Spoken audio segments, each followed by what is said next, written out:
ঘটনা Mymensingh city corporation ধান বাস্ক থেকে অভিনব কায়দায় এক চোর চুরি করে ভুলক্রমে তার চুম্বকটি ফেলে যায়।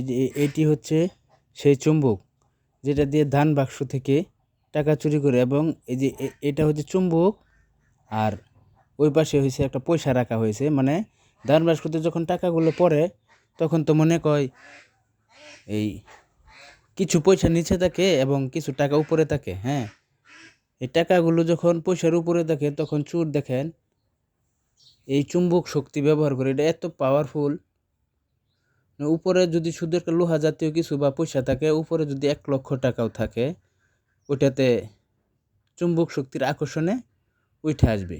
তো এমনই এক ঘটনা ঘটেছে ময়মনসিংহ সিটি কর্পোরেশনে ধান বাস্কর এক মসজিদের ধান বাক্সে চোর ভুলক্রমে চুম্বকটা ফেলে রেখে চলে যায় ধান বাক্সর ভিতরে, এবং পরে ধান বাক্স খোলার পরে চুম্বকটা উদ্ধার হয়। এবং এতে দেখা যায় অনেকগুলো টাকা একসাথে লেগে আছে, যে কোনোভাবে চোরের হাত থেকে টাকাগুলো পড়ে গেছে। এই যে দেখেন, চুম্বক এক পাশে চুম্বক আর এক পাশে টাকা।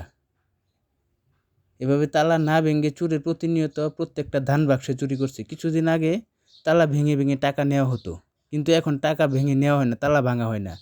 কিন্তু এই যে এই চুম্বক শক্তির সাহায্যে চোর এই ধান বাক্সগুলো খালি করে দিচ্ছে। এই দেখেন কি করে টাকাগুলো উঠছে। হ্যাঁ, কোনো ইয়া নাই, কিছু নাই।